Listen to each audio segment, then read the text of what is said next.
lot of advice going on around the internet and around the UXosphere about how to level up in UX, how to move from like mid to junior to senior. There is this theme of if you want to level up in UX, go do all of these other things. Right? Mhm. Like, go learn Yeah. some coding, learn to become a better writer, go get an MBA, like Yes. like, all the Yes. other things, or, like, get Which better in Figma or something like that. yes. Yep. Which Become is better at fascinating UI. because that's not any of the core UX skills. You know, it's funny that they're, Yeah. like, pushing you out into all these directions that isn't the foundational UX stuff. Like, what is up with that? Yeah, right, like, to level up in UX, go learn everybody else's job, kinda? Which is like I Yes. mean, of course, you want to know what your colleagues are doing, like, that is great, like, it's great for Uh-huh. collaboration to be able to empathize and know, "Hey, this is what they're doing, and maybe I can, like, read up on it a little bit," but, like, people Yes. are going and, like, doing coding boot camps, and, like which is fine if that's something that you're really called to do and you wanna do it and you're interested in Mhm. doing it, but to feel like, "Oh, like, I'm doing it out of this place of fear," like, to be able to hold my own in the UX world, I have to go do a coding boot camp, or I Yeah. need to get really, really good at, flawless UI design or something like Yes. that, Like and learn, Figma. I like mean, or typography, yeah. like, even, like, Yes. basic graphic design, like, I'm hearing, Well, like, learn type and get some color theory under your belt. yes, and we've talked about that, like, there's so much focus on UI. I mean, that's how I Mhm. came into UX, and I bet a lot of people resonate with that too. But I felt like floundering. I never knew how to really hold my own and confidence in a room with stakeholders or to pull out the requirements that I needed to Yeah, understand something. yeah. And that always felt kind of missing to me and like something I didn't learn early on. I Yeah. had to learn it later. And that is so much about what the core of UX is.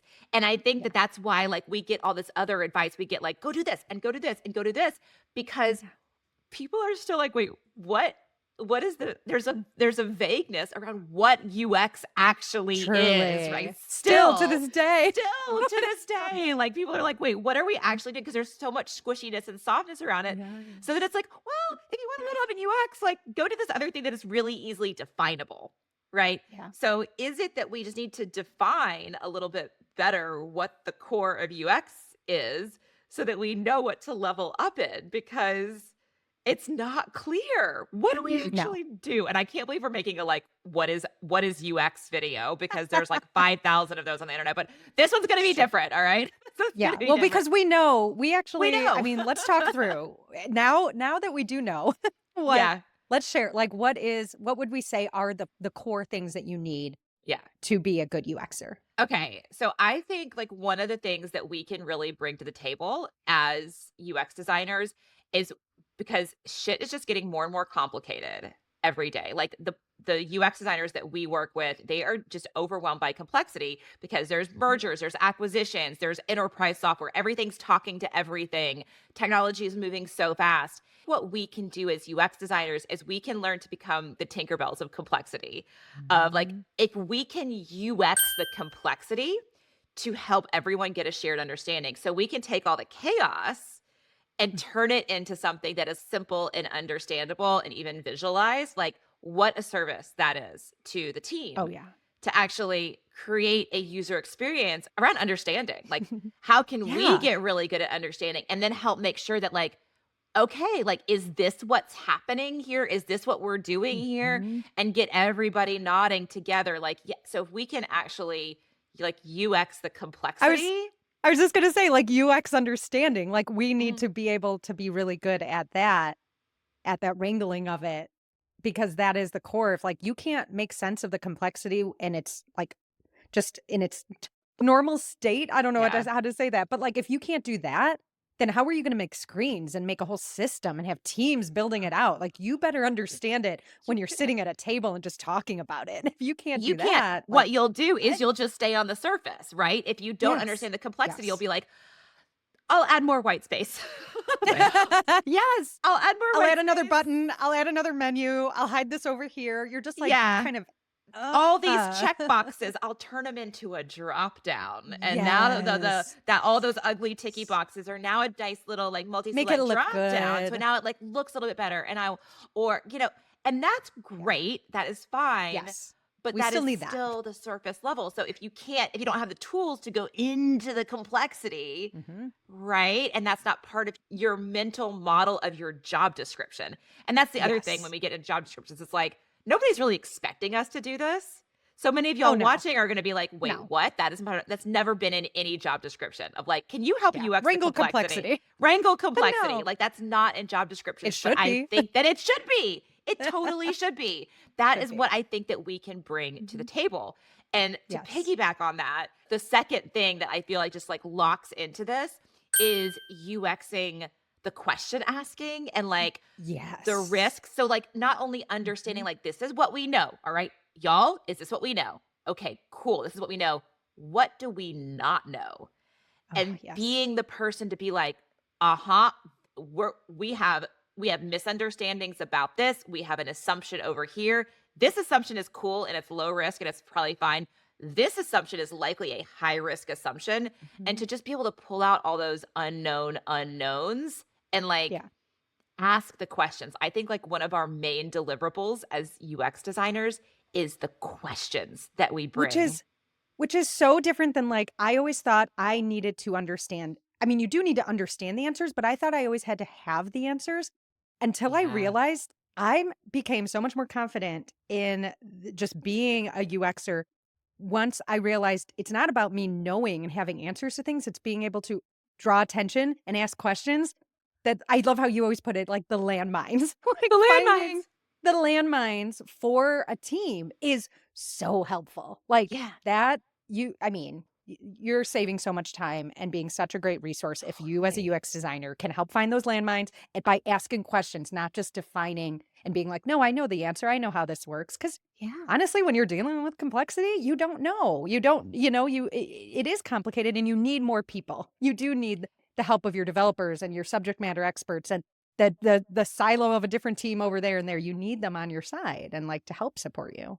It's such a good point that like we often think that we need to have the answers and we need to know what questions to ask and who to ask the questions Cool. to bring Yes. out and channel the expertise. Like we're literally UXing the expertise of the team to say like, "Oh, you're an expert on this. I know that you're an expert on this. Yes. Do you have the answers to these questions?" And then like, "Oh my Yes. gosh, you said this, but this other person says something that's actually the opposite." Connect those dots. Cool. Yeah, Oh, let's connect them. yes. Let's actually get together and talk about it and like and seeing them as gems. Mhm. Like some people think the questions are like, let's just sweep them under the rug. It means that we don't know stuff. It's scary. Like, no, oh my gosh, you're gonna have to deal with it at some point. So if we can diffuse those bombs that we're gonna step on Oh, later and be yes. like, oh my gosh, I just found a misunderstanding. You thought this and you thought this, like how cool. Now we can get on the same page and we can have a conversation. And now I Mhm. can like UX that conversation and be like, Yeah. you said X and you said Y. Like, what is actually true here? Let's get on the Because same page about this. I don't see other roles. I'm trying to think of what other role a person that I've worked with, like, on teams that has that responsibility. Yeah. And I feel like UX is the specific like, has that high level view of everything, but also understands what users are experiencing and can be that kind of connection glue between the teams. I'm just trying to think like Yep. product manager, project manager, developers, like, they're not doing that. So who is? It's That's where literally we can in no fill the gap. one's job description. And No, it's one of these no. most valuable things. And I think that we are perfectly positioned to do it. Yet Mhm. again, it's not expected of us. Nobody's asking. And sometimes there's even cultural vibes that I've Mm, heard of within companies of like, don't come with questions, come with solutions, which I think yes. is like, well, okay, that's in some scenarios, yeah, you don't want to come with the question of Yes. like, what should I do? Like, what should we do next? Where you need to be micromanaged. We're Mhm. talking about questions about business rules, requirements, technical constraints, like Yes. coming up with the or user needs. Hello, coming up with Yes. those questions that then are going to spark a debate. Like, what are Huh. the highly relevant Yeah. questions that uncover risks that you don't necessarily, it's not your responsibility to have the answer for. It's like, Yes. and when it sparks a good debate, you've got a good question. Like, oh, y'all are fighting about this Yes. now. Like, yay. Not fighting, but disagreeing and being like, this person had this thought bubble and this person had this thought bubble. Like, how amazing that now we've gotten it out on the table and we're talking about it. Well, and you bring up a good point here of like, now that we're around a table, we're talking. Like, I've been in meetings, I mean, just this last week with teams talking about requirements. And if we don't have a visual tool to help us look at something, like I get lost, everyone's saying something different. We all walk away with different things, even though we have AI taking notes for us. That does not like Yeah. do it justice of like talking through requirements and talking about what is actually happening in our systems and how everything Yeah. relates. That just brings us right into this idea of like, which is the third thing that is so Mhm. important for us to do, which is also not really in our job description, is to really Mhm. be capturing all of this stuff, capturing the questions and capturing the truths. Like when we're uncovering all this complexity, like how do we document it before Yes. designing screens? Yes. So we try to document it in screens a lot of the time. We document the Ugh, truth into like a little solution or a concept with maybe a little bit of a note of a question. And it doesn't mhm. become it's not a collaborative tool. It doesn't really show the bones. So being able to make this like super undervalued part of UX Yeah. visible. So it's undervalued, I think, because it's often invisible. And it's Yeah. when it's invisible, we actually don't even do it a lot of the time. We wanna go to, like, the visible artifacts, which is often screen design.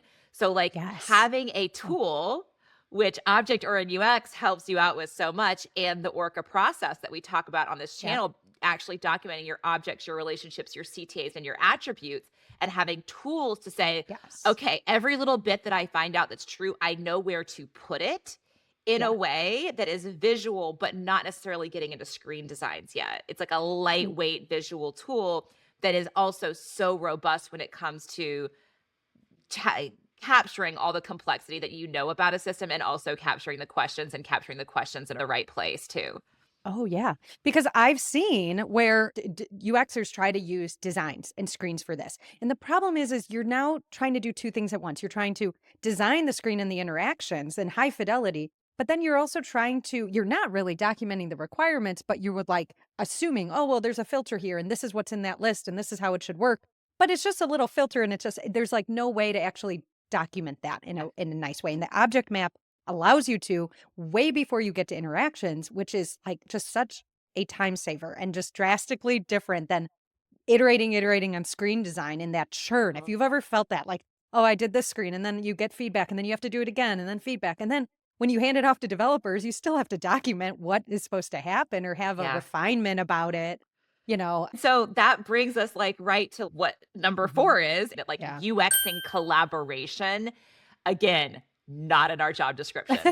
Not in our Should job be. description at all, but should be. This is something that even for the introverts out of there, even for people who are like, I'm not a great facilitator, this is where servant leadership really comes in. Actually, I think like some of the best facilitators are kind of quiet. We take a step back. Yes. It's like, y'all figure this out. But what I've done is I've given you this like beautiful playground that's really freaking Mhm. clear where we can see we have that x-ray vision of everything, of the bones of the system.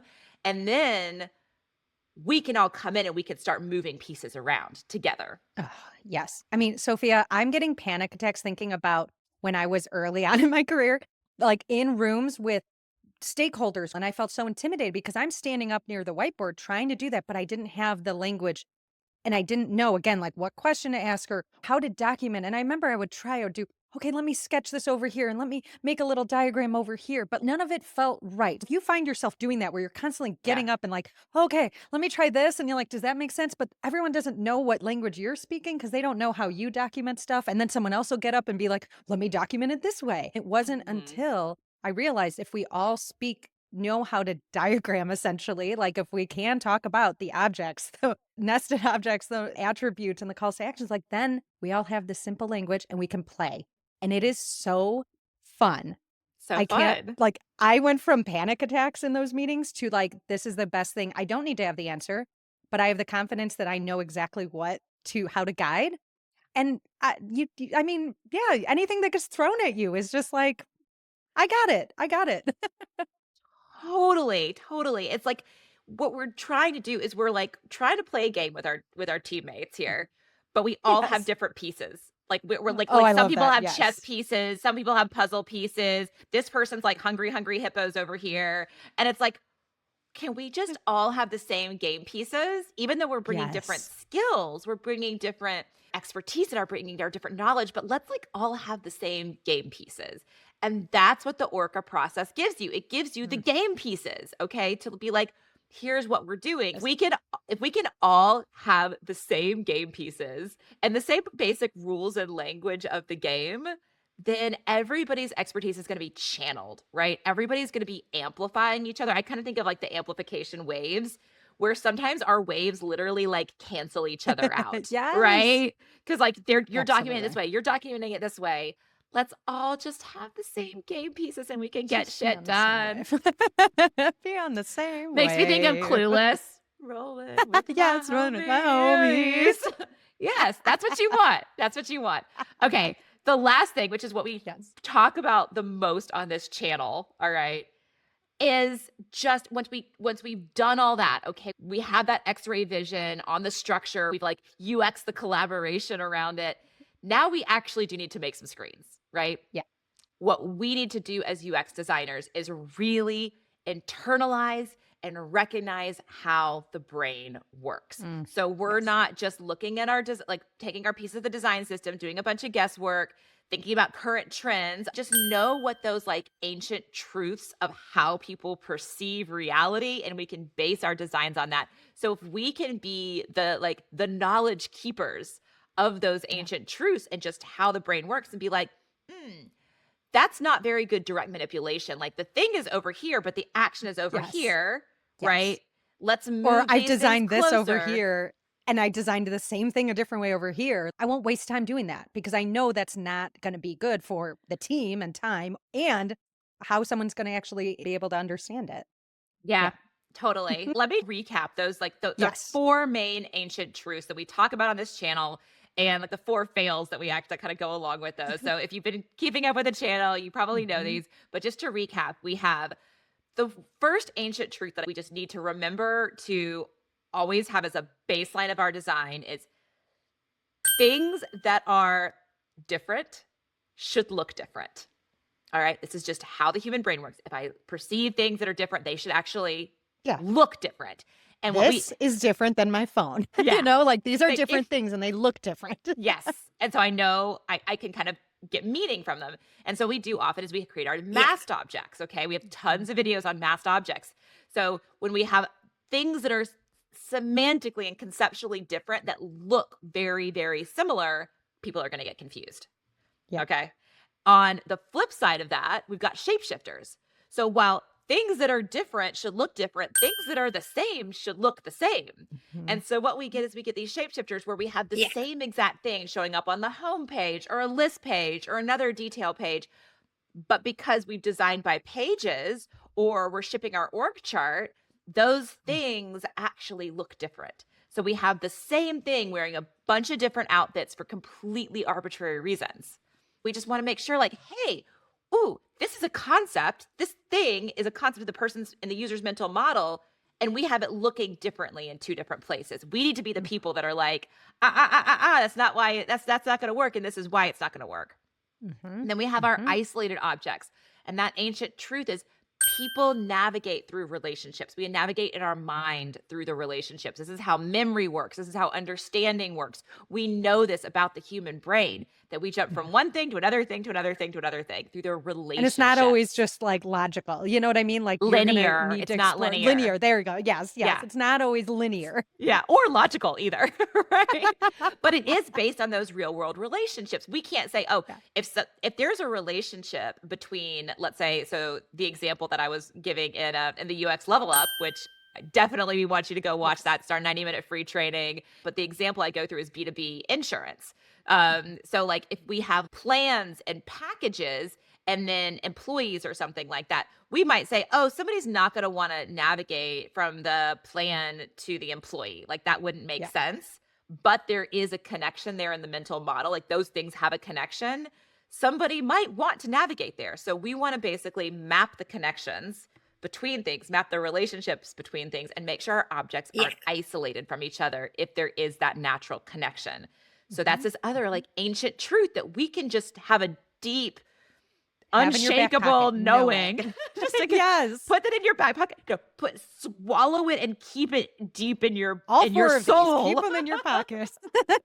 Yes. Allie, in your Oh, soul, sorry, in your soul, not in your deep. pocket, like just This is deeply like the core of integrated. UX, It is yes. the core of Yes. UX. And the last one is our broken objects. Okay. If I want to Ugh, manipulate something, I'm mhm. going to reach out and I'm going to grab it to And manipulate so it. many times you can't in Yeah. interfaces, you cannot. It is Yeah. wild. Yep. This is how we want to interact. We want to just reach Mhm. out and grab the thing. So, if we can continue learning and being the person in the room that just knows this stuff and says, that's actually not how the human brain works. Like, I think Mhm. if any like tangential thing that we should be learning about that is actually core to UX, it's human psychology. It's human Oh, psychology, it's yes. perception, it's how the brain works. That is something that, like, yeah, like if you wanna go read some books on psychology and, perception, that would be incredibly useful and how humans Well, understand. yes, and that stuff's not changing. It is rooted in a lot of research and understanding, and, like, we can use that to our advantage. Yeah, until we get the AI chip in our head, which Of is like course. next year. So we have like at least like a year before Yeah, our brains completely change. Maybe 5 years. maybe, But I yeah. still think even that those things are still not gonna change. Like even if No. we do have the AI chip in our mind that like helps us, amplify. It's just gonna amplify what we are already doing and how we perceive Yeah. reality. It's So how we learn, it's how we understand. mhm, Yeah, that is the basic. Back to the yeah, basics. Learn back to that, the and you'll be basics, golden these, as a like, UX. foundational ways the Yes. human brain works.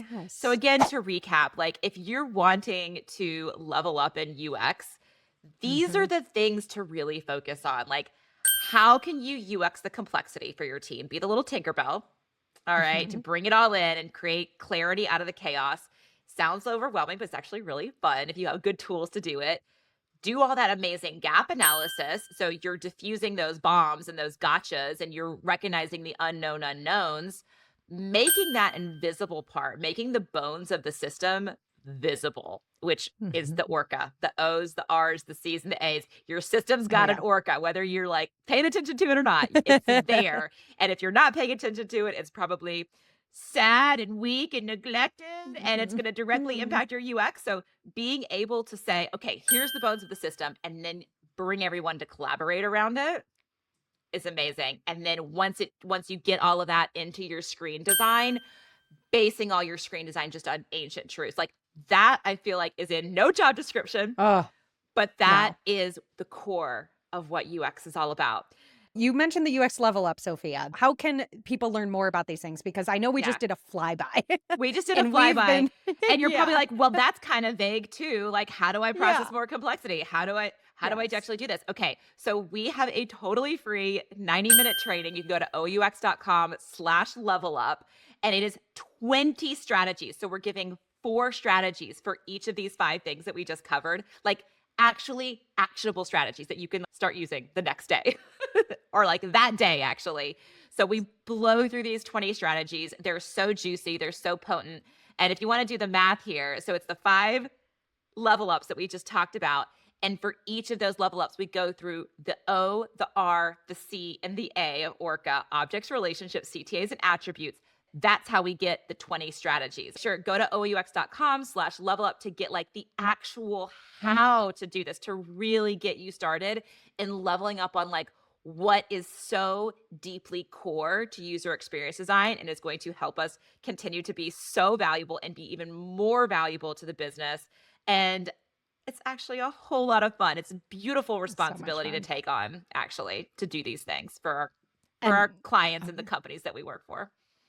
Absolutely. And I just want to say there is one quote that I want to call out. Anna shared in the chat. She said, I have a visual background. I have a great eye and I do beautiful UI, but that all means nothing if it's not rooted in systems. And that's why I'm Ah, here. So if you too like have gotten the advice over the years, just like myself, like get into design first, but you're feeling something's missing, you're not having that confidence, like just go check this out. Anna, thank you, Anna. Yeah, I did it live twice and the Yeah. response was just fire. I mean, people were like, I need to watch this replay 5 times. Like, it's I know, so yes. jam-packed. It's so jam-packed. It's, like, incredibly high value, totally free, y'all. We just want you to have this and to be able to start implementing these strategies to start elevating your UX career and not necessarily do what you are told and what is in your job description, but do what is actually needed and start turning this into the job description of the user experience design field.